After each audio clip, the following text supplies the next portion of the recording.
미로슬라브 몰프라고 하는 사람은 예일대학, 미국의 유명한 대학이죠. 예일대학교에서 가르치는 크로아티아 출신의 신학자입니다. 1993년에 세르비아의 전사들이 이 체트닉이라고 부르는데요. 이 세르비아 전사들이 크로아티아에서 사람들을 막 수용소에다가 가두고, 그리고 여성들을 강간하고, 그리고 교회를 막 불태우고 도시를 파괴하는 그런 악을 행했습니다. 유고슬라비아 연방이 이렇게 이제 나눠지면서 뭐 굉장히 그 여러 세력 간의 막 싸움이 굉장히 심했습니다. 그 중에 이제 하나죠. 이 크로아티아의 주장에 의하면 이 당시 이 1993년에 이 세르비아의 군인들이 크로아티아 사람들을 죽인 숫자가 7,000명이라고 그렇게 주장을 하고 있습니다. 이 크로아티아 출신인 이 몰프 교수가 한 강연에서 우리 크로아티아인들은 세르비아의 그 7,000명을 죽였던 사람들을 포용해야 한다, 품어야 한다, 끌어안아야 한다, 이렇게 이제 강연을 합니다. 근데 이 자리에 이제 볼프의 스승입니다. 독일 신학자인데 요새가 몰트만이라고 하는 얼마 전에 이제 100세가 넘어서 세상을 떠나셨는데 우리나라에도 여러 차례 오셨어요. 굉장히 한국을 좋아하셨고요. 정말 뭐 세계적인 신학자죠. 우리가 몰트만이 그 자리에 있었어요. 그래서 그 강연을 듣고 나서 질문을 해요. 하지만 볼프 당신이 체트닉을 끌어안을 수 있어요? 그렇게 강연을 했는데 진짜 진심으로 당신이 그렇게 할 수 있어요? 이렇게 이제 스승이 제자에게 물은 거죠. 볼프의 대답입니다. 아니요, 못합니다. 못합니다. 어떻게 우리 동족 7,000명을 죽였는데 내가 어떻게 품을 수 있습니까? 못합니다. 그러나 그리스도를 따르는 사람으로서, 그리스도인으로서는 그렇게 해야 한다고 생각합니다. 이렇게 답을 합니다. 굉장히 내적인 갈등이 있었던 거죠. 이 볼프 안에 이 내적인 갈등 때문에 이 배제와 포용이라고 하는 책을 썼습니다. 아주 세계적으로 아주 유명해진 책입니다. 크로아티인으로서는 세르비아 사람들을 배제해야죠. 그게 맞죠. 그게 애국심이죠. 그런데 예수님께서는 이웃을 사랑하라 그랬고 원수도 사랑하라고 말씀하셨어요. 그러니까 그리스도인으로서는 세르비아 군인들을 포용해야 합니다. 이 두 사이에 어마어마한 긴장과 갈등이 내적으로 있었던 거고 그 긴장감을 가지고 책을 써 내려갔습니다. 아주 이 책이 두껍습니다. 이 책에서 이 볼프는 정체성과 타자성의 관계를 굉장히 강조하고 있는데요. 내 정체를 분명히 하려면 타자를 배제해야 합니다. 타자를 배제하면 할수록 내 정체가 분명해지죠. 우리가 비그리스도인들을 아주 철저하게 배제하면 그리스도인으로서의 나의 정체성이 확 드러납니다. 당연하죠. 그런데 타자를 포용하면 내 정체성이 흐려지죠. 비그리스도인들을 우리가 포용하면 그리스도인으로서의 나의 정체성이 흐려집니다.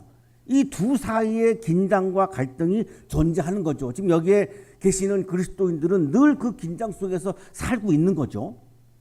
그런데 많은 그리스도인들은 배제 쪽으로 가는 것 같아요. 제가 보기에는 그리스도인의 정체성을 분명하게 하기 위해서 아주 강력하게 비그리스도인들이나 어떤 사람들을 타자를 배제하는 쪽으로 가는 분위기인 것 같아요. 우리 한국의 그리스도인들은 그냥 제가 개인적인 느낌을 그냥 말씀드리는 겁니다. 자, 그런데 볼프는 반대로 얘기합니다. 타자를 배제해서 내 정체성을 분명하게 하는 것은 신앙적이지 않다라고 하는 겁니다. 애국심으로는 그럴 수 있을지 모르지만 신앙적으로는 그럴 수 없다는 거죠. 타자를 끝까지 포용을 하는 것이 영성이다라고 주장하는 겁니다. 애국심이 투철한 사람으로서는 굉장히 받아들이기 어려울 수도 있고요. 여러분이 앞으로 살아가시면서 이 타자와 내 정체성의 이 긴장 관계를 고민하셔야 할 겁니다. 안 할 수가 없어요. 여러분이 앞으로 계속 살아가시면서. 그런데 볼프가 이야기하는 것 중에 제가 주목했던 건 이겁니다. 선을 지키기 위해서 배제를 하면, 선을 지키기 위해서 배제하면 그것이 선으로 우리가 생각할 수 있지만 배제하는 것 자체가 악이 될 수 있다는 겁니다. 대부분이 배제하는 사람들은 악을 위해서 배제하는 경우도 있죠. 그러나 그렇게 많지는 않습니다. 대부분이 우리 그리스도인들이 타자를 배제하는 경우에는 선한 가치를 지키기 위해서 배제하는 거죠. 자, 그런데 그 배제 자체가 악이 될 수 있다는 겁니다. 이거를 조심해야 된다라고 이제 강조하는 거죠. 예를 들어야지 이제 좀 쉬울 것 같은데요. 백인들이 자신들의 이제 미 합중국이라고 하는 나라를 이제 신대륙에 가서 이제 세우잖아요. 미 합중국이라고 하는 나라를 세우는 것은 선이죠. 그들에게 선이죠. 그 선을 위해서 어떻게 했냐면 체로키 인디언 4,000명을 죽였습니다. 그들의 땅을 빼앗고, 원주민들의 땅을 빼앗고. 그러면 4,000명을 죽인 건 악이잖아요. 그 악을 왜 행했죠? 자신들의 선을 지키기 위해서, 나의 선을 지키기 위해서 타자를 죽이는 악을 행한 거죠. 분명히 이건 악이잖아요. 4,000명을 죽였잖아요. 죄 없는 사람들을, 체로키 인디언들을. 거기 원래 살던 땅에서 내쫓았고, 십자군 전쟁 때 신앙이라고 하는 선을 지키기 위해서 100만 명으로 추정하는 사람들을 살해했습니다. 그러면 내 신앙을 지키려고 하는 것은 선이죠. 100만 명이 넘는 사람들을 죽인 것은 악이잖아요. 볼프가 강조하는 건 이겁니다. 내 선을 지키는 게 매우 중요한데 그것이 악으로 가서는 안 되는 거죠. 안 된다는 거예요. 내 선을 지키기 위해서 악을 행한다라고 하는 것은 어마어마한 모순이라고 하는 거죠. 선 때문에 그랬는데, 선을 지키려고 했던 마음인데, 근데 결과적으로는 악을 행했다? 그게 어떻게 선일 수 있느냐? 굉장히 어리석은 거다라고 강조하는 겁니다. 우리가 그리스도인으로 살면서 굉장히 우리가 고민할 수밖에 없는 건데, 볼프는 마지막 결론에 가서 하나님의 질서는 배제의 질서가 아니라 포용의 질서다라고 강조합니다. 앞에 좀 시간 때문에 안 읽었는데 요 마지막 문장은 좀 읽겠습니다. 아버지는 배제의 질서가 아니라 포용의 질서가 되도록 지켜나간다. 장화 안에 타자의 타자성을 위한 공간을 만들고 범죄한 타자에게 돌아오라고 초대하며 환대의 조건을 이루고 그들의 존재 자체를 기뻐하는 결코 파괴할 수 없는 사랑이 그를 이끌기 때문이다. 성경에 그렇게 예수님 말씀하잖아요. 선한 분은 하나님 외에 없다. 바울도 의인은 아무도 없다 이렇게 말씀합니다. 그러면 우리는 선한 존재가 아니라는 말씀입니다. 바울에 의하면 우리는 의인이 아니라는 말씀이죠. 그러면 선하신 하나님은 우리를 어떻게 해야지 맞죠? 배제하셔야죠. 선하지 않은 존재인데, 의롭지 않은 존재인데, 그럼 하나님께서 선을 지키시려면 어떻게 해야죠? 잊혀진 저를 배제하셔야 합니다. 그래야 선을 지키는 게 되죠. 그런데 하나님은 저를 포용하셨어요. 죄인인 저를 포용하셨어요. 저를 포용하시기 위해서 예수님을 아들을 보내서 십자가에 달려 죽기까지 하셨고 저를 구원의 길로 인도하셨어요. 저를 포용하셨죠. 제가 죄인인데. 이 말을 하는 거예요. 볼프는. 그 하나님을 예배한다라고 하는 그리스도인이라면, 그 예수님을, 십자가에 죽으신 예수님을 믿는 사람이라고 고백하는 그리스도인이라면 그 예수님을 따라가는 것이, 그것이 영성이 아니냐라고 강조하는 겁니다. 굉장히 쉬운 문제가 아닌데요. 여러분 개인적으로 한번 진지하게 고민을 좀 해보셔야 하지 않을까. 고민을 하셔야지 그냥 무작정 비그리스도인들에 대해서 내가 배제하는 거, 강력하게 배제하고 어떤 특정한 소수자들을 위해서 막 배제하는 게 신앙적이다, 영적인 거다라고 그냥 쉽게 판단하는 거는 바람직하지 않지 않을까. 깊게 여러분이 고민하셔야 되지 않을까 그런 생각이 들어요. 왜냐하면 지난주에 가나안 여인이 이방인이에요. 지지난주에 우리가 보았던 백부장이 이방인이에요. 공통점이 뭐죠? 예수님이 최고의 믿음이라 그랬어요. 유대인들은 그 이방인들을 배제했습니다. 그런데 예수님은 유대인들을 칭찬 안 하시고 이방인들을 칭찬했습니다. 유대인들은 오랫동안 하나님을 믿어온 사람들이고 이방인들은 이방신을 믿어왔던 사람들인데 두 주간에 걸쳐서 우리가 보았지만 예수님은 이방인들의 믿음과 영성을 칭찬했거든요. 근데 그 유대인들은 그 이방인들을 배제했거든요. 그것이 신앙적이지 아니라고 예수님이 말씀한 거거든요.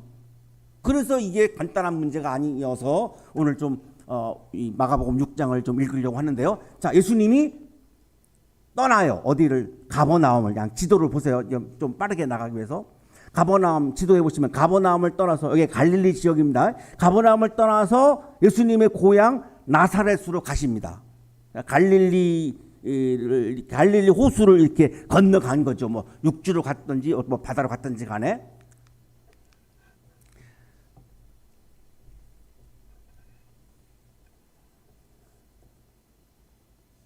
이 고향에 살고 있는 사람들은 유대인들이죠.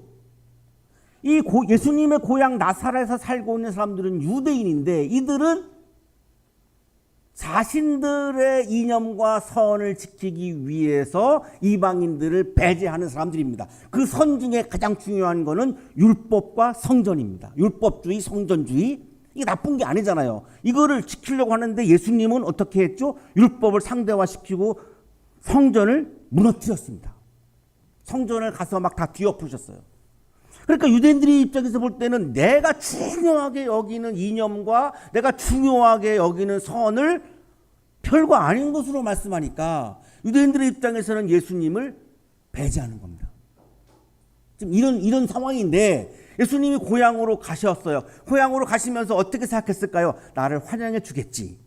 내가 그래도 유명 인사가 돼가지고 지금 고향에 왔거든요. 그러면 막 이제 현수 막 걸고 막 이제 환영하겠구나라고 기대했을 거예요. 여러분 여기 시골에 출신 학생들은 한양대 합격했을 때 막 현수 막 마을에 붙이잖아요. 누구의 아들 한양대 합격 이렇게 붙이잖아요. 네, 저기 웃는 분들은 다 지금 경험한 당사자들인데.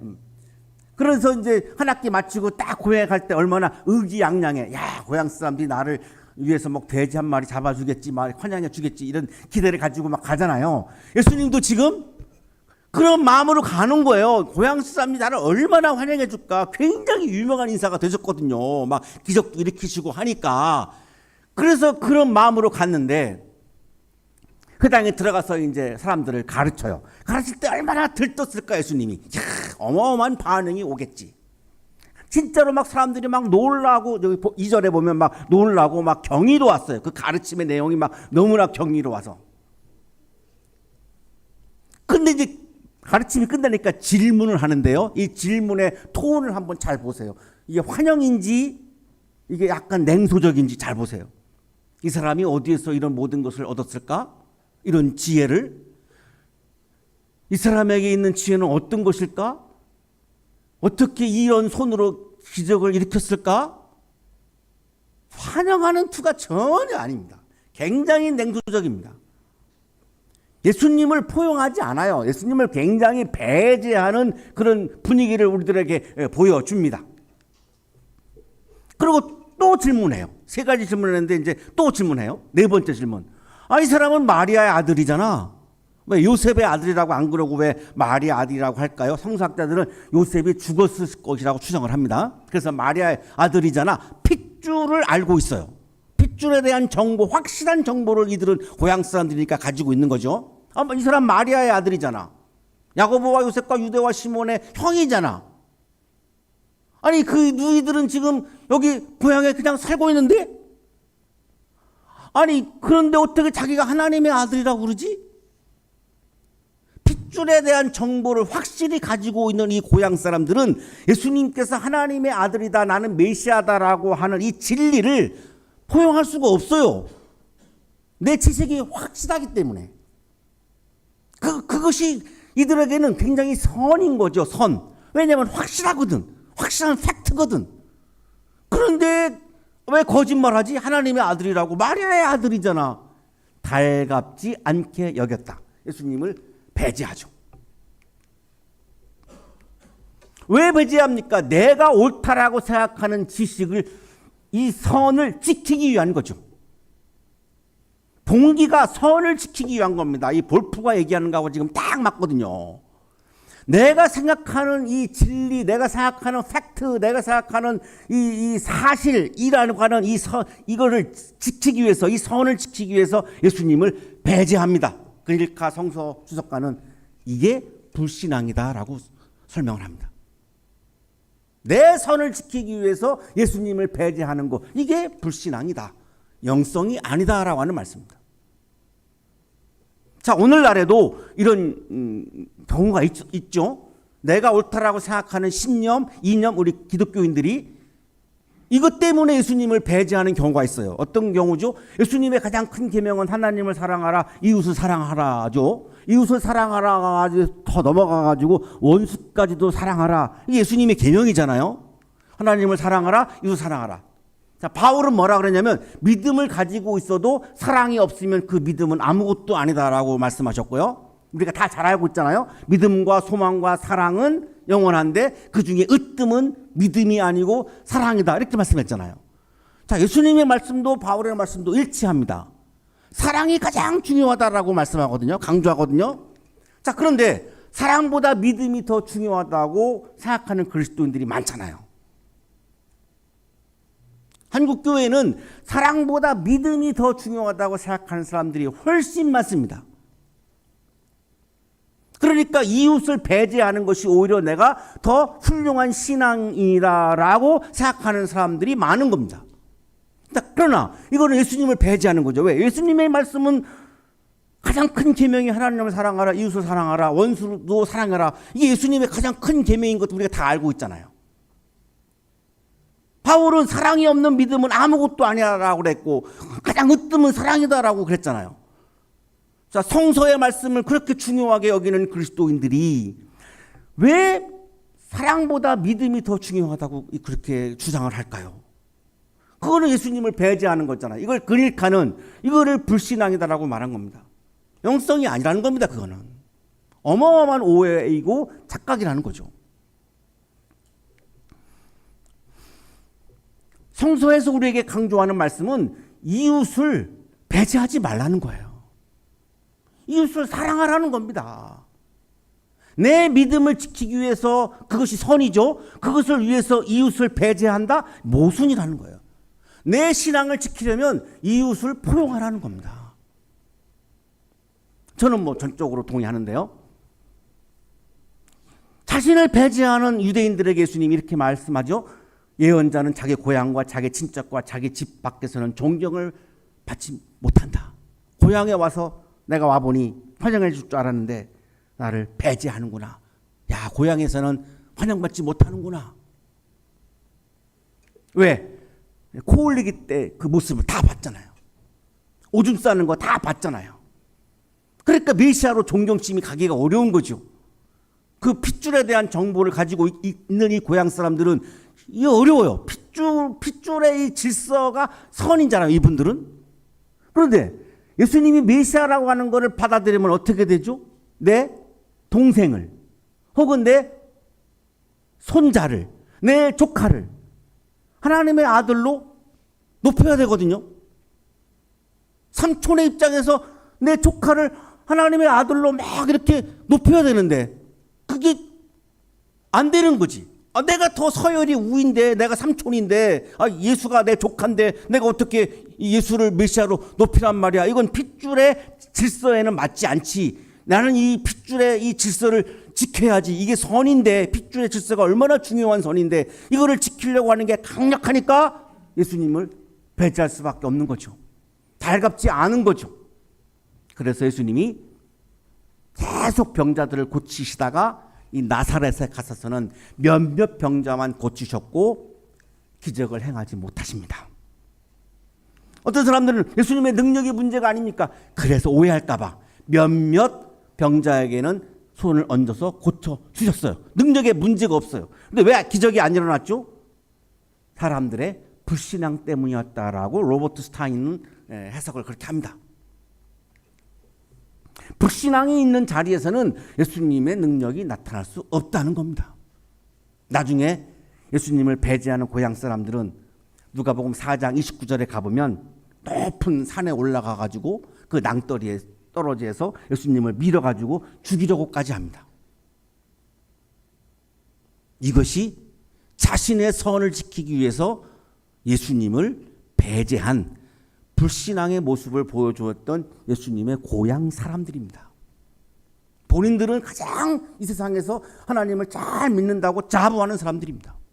그런데 그 하나님의 아들을 배제한 거죠. 죽이려고 한 거죠. 이 위험은 언제나 우리에게도 있다는 겁니다.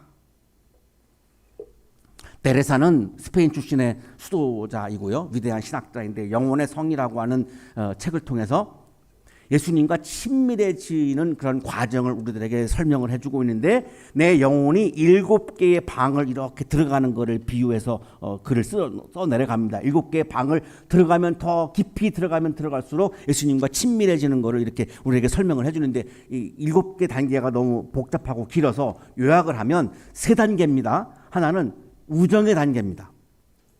이 우정의 단계는 예수님의 말씀도 중요하고 내 이념도 중요한 겁니다. 이게 병립합니다. 여러분 친구 사이가 어떤 사이예요? 나도 중요하고 너도 중요한 게 친구 관계죠. 근데 이게 깊어지면 어떻게 되죠?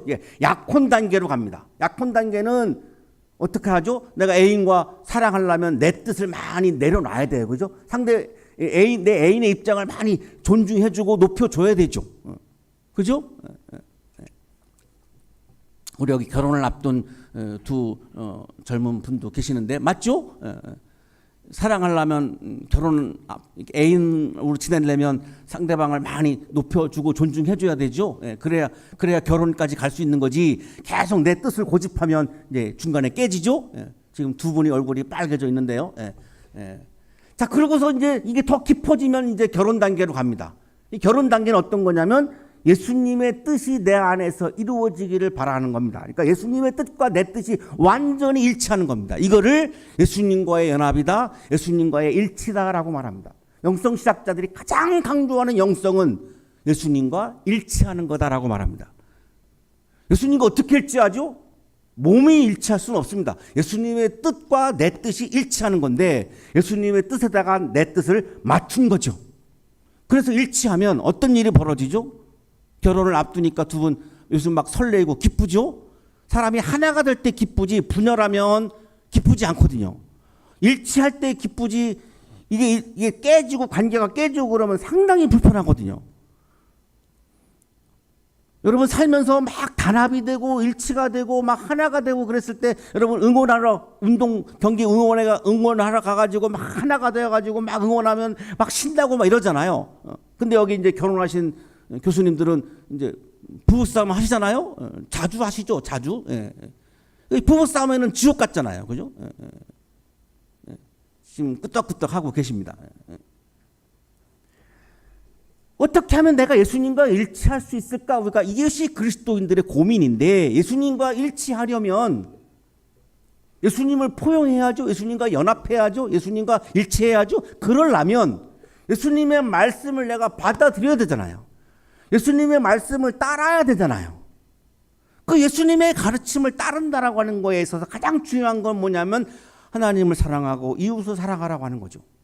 그렇다면 나하고 다르다고 해서 내가 배제하는 것은 예수님을 따르는 게 아니죠.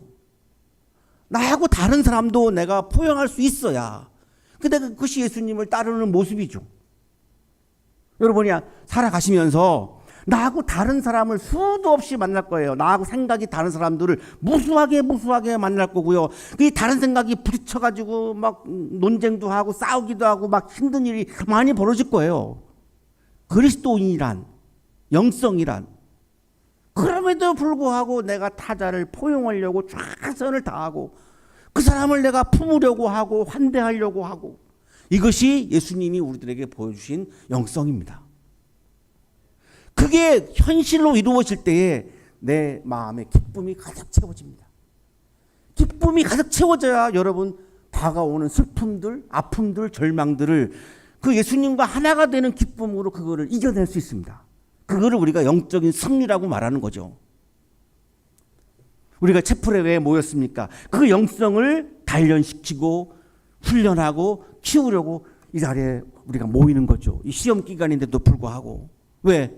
시험 성적도 중요하지만 여러분 평생 살아가려면 이 어려움을 이겨내는 영성이 없으면 내가 깨지거든요. 넘어지거든요. 패배하거든요. 배제하는 마음으로는 기쁨을 얻기가 어렵습니다. 포용하는 마음이 내 마음에 가득 채워질 때에 기쁨이 가득 채워질 수 있습니다. 영성은 포용하는 것입니다. 포용하는 영성이 여러분 충만하셔서 기쁨이 가득해서 아픔과 절망과 어려움들을 멋지게 이기는 한양인으로 살아가시기를 간절히 축원합니다.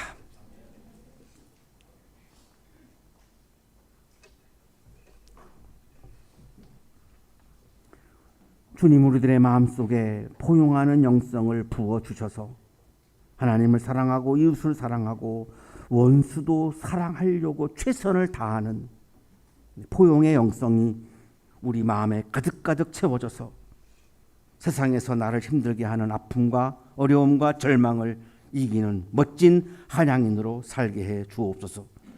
예수 그리스도 이름으로 기도하옵나이다.